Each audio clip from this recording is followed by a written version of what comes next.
Bueno, te lo habíamos anunciado en los títulos y te prometimos que íbamos a tratar de averiguar qué alcance puede llegar a tener esto, ¿no? La Sala Segunda de la Cámara Federal de Seguridad Social determinó que un jubilado nacional no puede tener un haber menor del 70% del sueldo promedio que cobró durante sus últimos 10 años de actividad laboral. Estamos en contacto con el doctor Miguel Ángel Fernández Pastor, un especialista en temas previsionales. ¿Cómo le va, doctor? Gracias por atendernos. Buen día. ¿Qué tal? ¿Cómo ando? Bien, ya vemos por aquí que la ANSES dijo que va a apelar ante la Corte Suprema de Justicia, pero ¿qué significa este fallo, doctor? Bueno, el fallo es un excelente fallo, hecho por otro excelente juez que es Herrero. Y lo que dice es que la gente no puede cobrar menos del 70% de lo que cobraba en actividad. Claro. Porque ahora, ¿cuánto está cobrando? ¿Cuánto cobra? La ley, la 24241, sí, prevé que la gente cobre entre el 58 y el 62% del haber inicial, bien digo.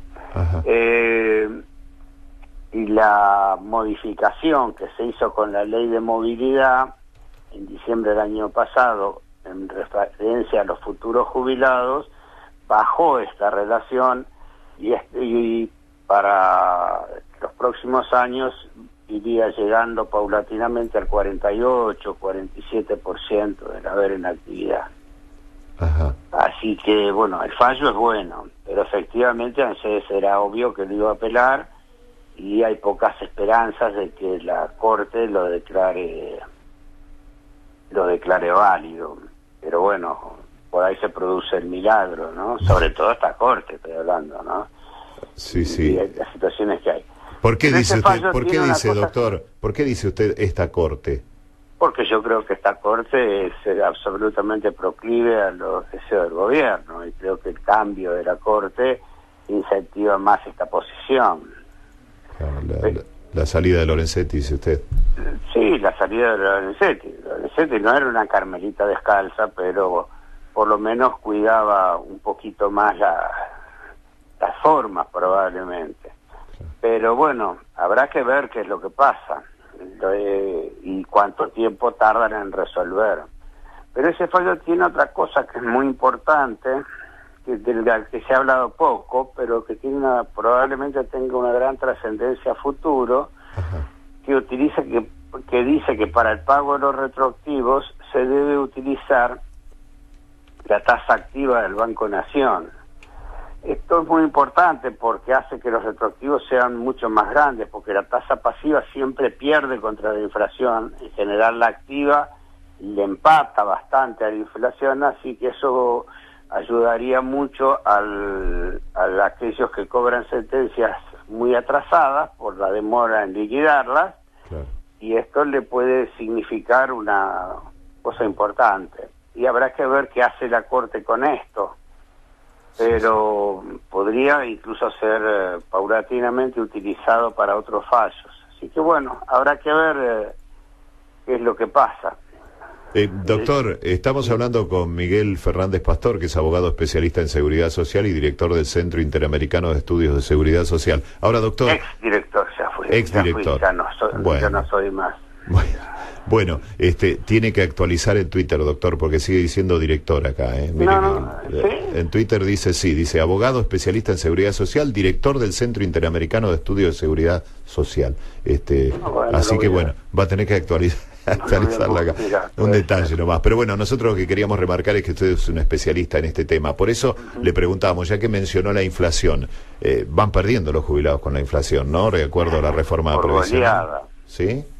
Sí, van perdiendo por goleada. Para que tenga una idea, de septiembre del año pasado a diciembre de este año, es decir, en 15 meses, el sistema de seguridad social va a tener un incremento por la ley de movilidad o por la fórmula de movilidad del 28,4%. Sí. Y en ese mismo interín, en los 15 meses, la inflación, si se reproduce lo que dicen las consultoras, que va a dar alrededor del 45%, va a dar alrededor del 53 y pico %, la inflación. Por lo tanto, la movilidad en definitiva va a ser casi la mitad que la inflación. Tremendo número, tremendo número. Tremendo, por eso digo, la pérdida es espectacular. Sí, sí. Y sabe que estábamos mirando casualmente, mientras charlábamos en producción de esto, el informe que saca el Centro de Economía Política, que dice que los 50 medicamentos que más consumen los adultos mayores en nuestro país tuvieron un incremento del 157,8% en los últimos 3 años. Porque cuando se habla de la inflación, digamos, la canasta básica de un adulto mayor o de un jubilado difiere bastante del resto de la población, porque tiene un alto componente de medicación, ¿no?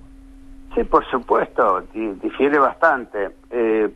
Según el cálculo, o en función del cálculo que hace el defensor del pueblo de la ciudad respecto de la canasta del jubilado, si uno desagrega la parte de medicamentos entre el 2015 y ahora, el incremento extra, es decir, del sobreprecio de los medicamentos es del orden de entre el 15 y el 16%.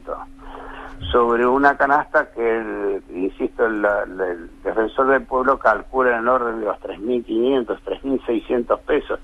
Así que la pérdida ronda casi 800 pesos mensuales, casi un 10% de la jubilación, lo que es un incremento también muy importante. Y lo mismo pasa con las tarifas públicas que representaban el 6% del salario vital mínimo y móvil en el 2015, hoy representan el 21%,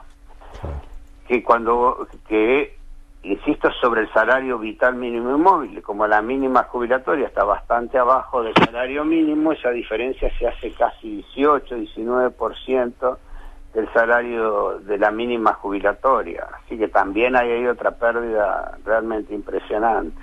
Complicado el panorama para los jubilados. Y si quiere, para complicarla más, hay una cosa que también se habla muy poco, pero que para mí tiene una enorme trascendencia, es que la ley de reparación histórica, cuando creó la pensión universal para el adulto mayor, en realidad lo que hizo fue disminuir el 20% la mínima, porque dice que van a cobrar el 80% de la mínima. Si alguien va a cobrar el 80% de la mínima es porque le bajaron el 20%, lo que resulta obvio. Y eso hoy ya lo están cobrando en el orden de las 100.000 personas.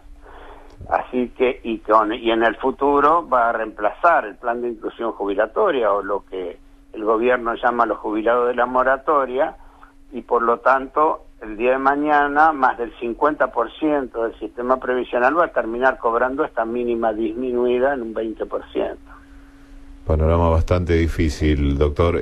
Bueno, nos quedamos entonces con el fallo de la Sala Segunda de la Cámara Federal de Seguridad Social, que si bien usted no es muy optimista de que prospere por la apelación que va a hacer la ANSES ante la Corte Suprema, nos quedamos entonces con el sistema de actualización que propone, que es bastante beneficioso, ¿no? Que puede sentar algún precedente. Así es, siempre es ahí de fresco, porque en definitiva va dejando, estos fallos dejan en definitiva un residuo que en algún momento se pueden transformar en realidad y pueden motivar que haya una discusión alrededor de esto y que se discute una nueva ley en relación a cuál tiene que ser la movilidad del beneficio previsional. Así que me parece que, a pesar de que a lo mejor resulte testimonial, ese testimonio sea importante, que quede asentado para el futuro. Sí, sí, como la gotita de agua que horada la piedra, ¿no? De a poquito. Así es. Bien, doctor, gracias por atendernos, como siempre, un gusto hablar con usted, ¿eh? Les mando un abrazo grande. Hasta luego. El doctor Miguel Fernández Pastor, abogado especialista en seguridad social y, como él nos aclaraba, exdirector del Centro Interamericano de Estudios de Seguridad Social. Bueno.